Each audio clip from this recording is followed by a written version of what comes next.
Ex-President Duterte sinagot si Hontiveros at Trillanes. May mensahe kay PBBM at Romualdez, Pastor Key. Aba. Etong balitang ito, itong videong ito na ating papanoorin at bibigyan ng reaksyon ay nagmula kay News Files. Ayan, syempre ilalagay ko sa link dito sa description box ang channel ni News Files. Ayan, bisita kayo sa kanya para makasagap kayo ng mga balita ang kanyang inilalabas. At syempre dito naman sa Tunay na Kritiko, kung gusto nyo makapanood ng balita na may kasamang reaksyon na hatid ng inyong lingkod na si BT. At huwag na natin pagtagalin at sabay-sabay na natin panoorin ang laman ng video na hatid sa atin ni News Files at bibigyan natin ng reaksyon ang balitang ito. Pasok! Gusto kong tatagal ka, buhay ka. Ayaw kong mamatay ka. Kasi ang anak ko ang papalit sa iyo, pangit tignan. Nanindigan ang Department of Foreign Affairs na malaking tulong ang state of working visits ni Pangulong Ferdinand Marcos Jr. upang mapalakas ang pakikipag-ugnayan at pamumuhunan sa Pilipinas ng ibang mga bansa. Ayon kay Department of Foreign Affairs Assistant Secretary Maria Elena Algabre, malaking tulong ang international engagement ni PBBM upang masuportahan ng kanyang development agenda para sa bansa. Kaya naman iginiit ng DFA na hindi pagsasayang ng pondo ng gobyerno ang mga foreign trip ng Pangulo. Ito ang tugon ng DFA sa mga bumabatikos at kumukwestiyon sa madalas na pagbiyahe abroad ni PBBM. So ito pinapakita dito na hindi nasasayang ang pera ng taong bayan nga. No, sinasabi kasi pasyal ng pasyal ganito, sinasayang ang pera ng taong bayan. Ito naman is gumagawa naman siya ng paraan para syempre makipag-deal sa ibang bansa para sa ikauunlad ng ating bansa. Sana nga maayos ito. Kaso nga lang hindi talaga mawawala yung bato na hindi maganda dito Kasi nga 'di ba, alam natin na nagmumula kasi sa mga kasama ni PBBM sa administration ang bumabato sa mga Duterte.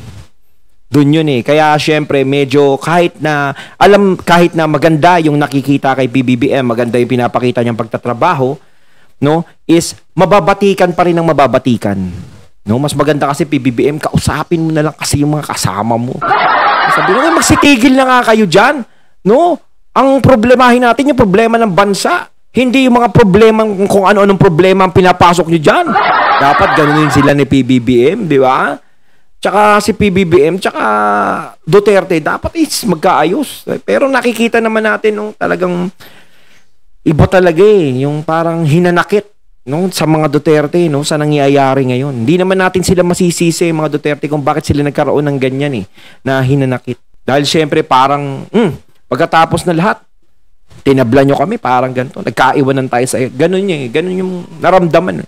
Masakit kasi sa isang kaibigan, kung may kaibigan ka, is pinakisamahan mo ng matagal, tapos na nagkaroon na ng kagipitan, bigla kang iniwan sa ere. Sa ngayon, nakatagdang muling bumiyahe ang Pangulo sa isang state at working visit sa Germany at sa Czech Republic. Pero bago ito, kamakailan lamang ay 2 beses ring bumiyahe ang Pangulo sa Australia sa darating ng March 12 o 13. Nasa Germany si PBBM para sa isang working visit, habang sa March 14 at 15 naman ay papunta ito ng Czech Republic para naman sa isang state visit. Layo ng pagbisita ng Pangulo na palakasin ang bilateral relations at kooperasyon ng Pilipinas at sa 2 European countries. Samantala, ayon kay Maharlika, Administrasyong Marcos, baka hindi na daw aabutin pa ng next year. Ito ay matapos na naging successful ang prayer rally ng Kingdom of Jesus Christ laban kasama ang bayan para isigaw ang hustisya sa mapang-abusong Marcos administration. Nag-umpisa sa Davao, sa Cebu at sa Liwasan Bonifacio, Manila. Isang audio ang ipinadala ni Pastor Apollo Kibuloy sa rally at dito sinabi niya na hanggat hindi nila sasagutin ang isyu ng harap-harapang pagnanakaw sa kabanang bayan, walang katahimikan sa Pilipinas. At ayon pa sa isang sikat na vlogger at kilalang taga-suporta noon ng mga Marcos na si Madam Maharlika, pero bumaliktad na ito matapos mabudol ng Administrasyong Marcos at dahil nga akala nila ay ipagpapatuloy ng administrasyong ito ang nasimula ni former President Rodrigo Roa Duterte ay isa palang budol at mga magnanakaw daw di umano na wala namang ginawa kung di mag-travel matapos ang travel sa ang titindi ng mga nagiging paratang kay PBBM. Hindi talaga Nagsimula lang talaga yan sa isang tao lang, mga katulad. Antindi din ang gawak na ginawa nun. Australia, abay ngayong araw nakatakda na namang umalis sa Pilipinas si President Bongbong Marcos papuntang Germany at saka sa Czech Republic. Pero sarap din maging presidente, no? Kaya mo masyal-masyal ka sa buong mundo, whole world. Ikot-ikot ka. Ako, pangarap ko din yan, mag-ikot-ikot sa ibang bansa. At dahil nga daw sa takot ng mga Marcos, ay bigla daw itong nagpalit ng mga security guards sa Malacanang at pinagsisibak ang mga dating nakasign sa palasyo. Samantala, ngayon lang ako nakaranas, mayroong inimbita 2 beses. Sinabi na ng Senado, tapos ang sagot ay paunlakan ko. Pero ito ang kondisyon ko, may kondisyon tapos 17. Sabi ko nga, dinaig pa yung 10 utos ng Diyos. Out of this world kung ilarawan ni Senate Deputy Minority Leader Risa Hontiveros ang kumakalat ngayon sa social media na umano'y 17 kondisyon ni Kingdom of Jesus Christ o KOJC Leader Apollo Kibuloy bago humarap sa Senado. Isa dito. Yung 17 kondisyon na yon is parang ano yan sinasay ko lang siya ni Kibuloy niyan. Dahil alam naman na hindi talaga gagawin nila yun. 'Di ba? Talagang gusto lang, ang resulta lang talaga nung 17 gustong kondisyon ni Kibuloy. No, ang gusto lang talagang paratingin doon, ang resulta noon, ayaw niya talagang humarap sa inyo. Ayaw niya talagang pumunta. Yun pinaka-shortcut. O ay dapat umanong tanggalin ang takip sa mukha ng mga testigo paharap sa pagdinig at isa publiko ang kanilang pagkakilanlan. Wala rin tapos na yung pandemic, nakamas pa sila. Sa school nga, wala nang mga nakamas. Dapat time limit sa pagtanong ni Kibuloy at pagsagot sa mga tanong, kabilang pa sa kanyang umanong hinihingi. Nagbabasa na naman, Mukhang yung testigo, nagbabasa na naman. Nakayuko Kasi kung ikaw testigo ka, tiger look, eye to eye talaga yan. Nagsasalita ng mata sa mata yan. Mata pa lang yan, parang nagsasalita na. Pero pag nakayuko ng ganyan, nakakawala po ng bilib yan. No? Lahat pa ng testigo ngayon pwede na magbasa. Ay ang sagutin umano ng opisina ni Senador Hontiveros ang lahat ng gastos ni Kibuloy sa pagdalo sa investigasyon gaya ng private jet at parking sa NAIA, pagkain na naaayon sa kanyang dietary requirements at accommodation fees sa 5-star hotel. Kita mo naman di ba? Parang psycho yung gustong mangyari ni Kibuloy, sinasayko lang sila niyan. Sino ba naman tanga magbibigay ng ganun sa 17 kahilingan ni Kibuloy? Diba? Kahit naman sino Kung ikaw aanganga ka, bibigay mo yun. Diba? Para syempre, gustong-gusto nyo talaga akong pumunta dyan, Gusto nyo akong makaharap, So, sasaykuhin ko kayong lahat. No? Kapag ginawa nyo yun, istanga kayo. Ganun yun Diba? Yun ang pinakapuntos dun Ayaw niyang humarap. Dahil ayaw niya naman talagang humarap, kaya ganun ang nagiging kondisyon niya. Dahil alam niya na hindi nyo yun maibibigay, hindi nyo kayang ibigay yun. Uulitin ko, kung kaya nyong ibigay, edi parang engeng kayo nun. Hindi ba? Parang gusto nyo talaga siyang makaharap, Kahit anong mangyari, gagawin mo, Lahat ng kahilingan niya. Namang pinabulaan na ng kampo ni Kibuloy ang umanong mga kondisyon, samantala posible namang mapag-usapan sa susunod na pagdinig ang anggulo ng... Pero tingnan nyo, sa korte nyo imbitahan yan. Sa korte, malamang pumunta yan. Diba? Kasi pag sa korte, iba na Pag hindi ka pumunta ron, diba, bawal yun. O sa korte nyo imbitahan, wag dyan. Kasi hindi naman dyan ang tamang pag-uusap. Sa korte dapat, mga tol. Diba?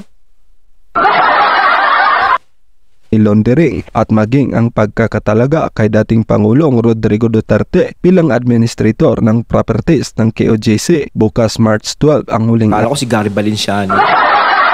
Sombrero ni Mr. Pure Energy, araw para sa mga tumututol sa contempt order laban kay Kibuloy, bagaman nirerespeto ni Senator Hontiveros ang mga pumirma para harangin ang pag-aresto kay Kibuloy. Kumpiyansa ang senadora na mananaig sa kanyang mga kasamahan ang pagpanig sa mga testigo. Samantala, kinumpirma ni former Senator Antonio Trillanes IV tapos na ang investigasyon at nakuha na ng ICC ang kanilang mga kailangan. Dagdag pa nito na sa dami ng ebidensyang nakuha ay isang madaling kaso ito para sa ICC. Ngayon din sa sinasabi ni President Marcos na hindi mag-cooperate dahil walang jurisdiction.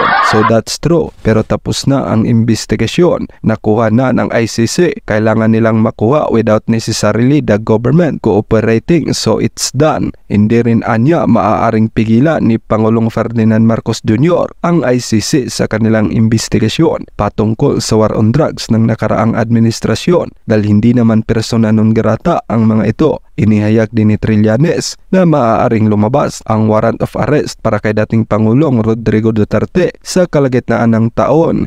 Talagang ayaw niyang tumigil, no? Malakas pa rin ang fighting spirit niya na mapapakulong niya yung mga Duterte, no? Antindi.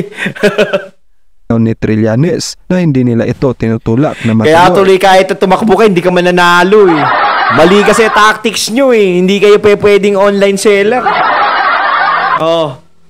Kumbaga kung ano yung mabenta, yun ang kinokontra nyo. Dahil sa personal na galit sa dating Pangulo, kundi para mabigyan ng hustisya ang mga nadamay sa drug war at magsilbing babala sa iba. Umaasa ang dating mambabatas na mahahayag ang lahat ng nangyari sa nakaraang administrasyon tungkol sa laban sa illegal na droga sa oras na lumabas na ang warrant of arrest mula sa ICC laban kay Duterte. Pero may iba talagang mga suplado na hindi taga rito sa mundo natin. Kailangan ko siyang kasama dyan. So, kung sino mag-volunteer. So, yan ang ano. It's plainly to help him run the kingdom. Administer lang yun. Anong ginagawa niya, yun ang gagawin ko. What is the most important task there is to see to it that the kingdom properties ang lahat ng mga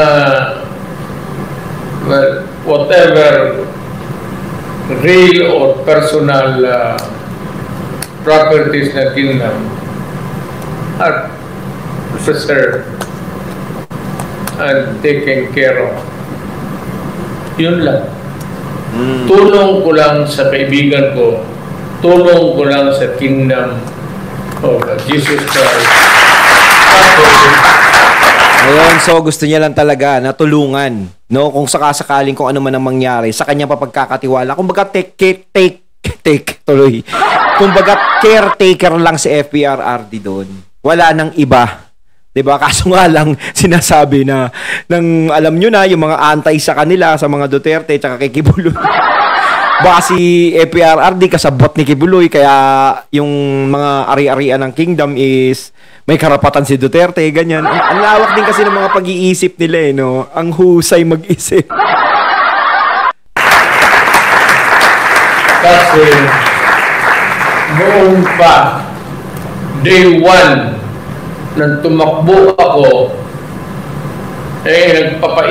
umiikot ako noon sa mga lahat, religious congregations, kung mga anong asosasyon dyan. Nung lumapit ako kay pastor, sabi niya, huwag na kailangan. Okay ka na sa amin. Nalaala ko ba yun? Matagal na. Siguro panahon pa ni I remember baka siguro nandoon pa si Magellan sa aming tabi nagpapasya ng gago. Hindi naman niya ito bayan kung bakit dumating buwang. Yun. Tulong ng kingdom sa akin. Baga marunong talaga tumanaw ng utang na loob. Hindi katanggap siguro sa mga lahat. There are people who are cynic. May mga tao na well, they just try to be on the other side to just to be criticized, to criticize or to be yung mga kalaban mo. Pero sabi ko sa inyo, utang na loob, importante yan. Tama yun. Tao hindi marunong bayad ng utang na loob niya. Hindi hiningi yan eh. yung bayad hindi hiningi. In a lifetime, yung utang na loob, babayaran mo. But if the opportunity is not there for you to repay a debt of gratitude, seize the moment. Pero it might not come sa buhay na ito. So, maybe yung mga anak mo, yun na yung sabi mo lang na, anak, itong may utang na loob ako sa tao niya, nakatulong sa atin. Yung parang ganun. Alam mo, maganda talaga doon, marunong ka tumanaw ng utang na loob. Hindi mo siya basta-basta tinatalikuran. Kahit na nandiyan siya sa kung ano-anong akusasyon, kung anong, di ba sa kagipitan, kasama mo pa rin. Pero kapag lumabas talaga na may mali talaga, si pastor, syempre, nandudoon na yung, syempre, malungkot. Pero tatanggipin din yan ng Duterte at ng mga sumusuporta kay pastor. Pero kung walang katotohanan naman yung binibintang kay pastor, naku, lagot naman kayo isa-isa. Ganun yun. Diba?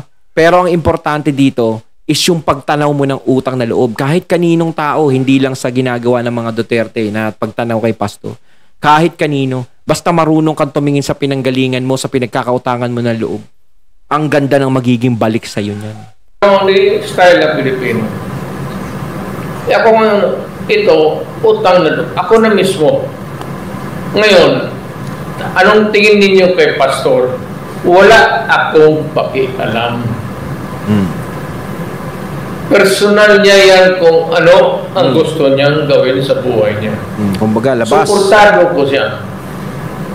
As long as, maski na ba, nandyan ako sa tabi niya. Kasi utang na loob yan. Ilang eleksyon at gastos ng kingdom, gumastos ito. Ito gumastos ito. Hindi gumastos sa pambili ng boto. Yung pagkain sa mga tao during election time. Yun.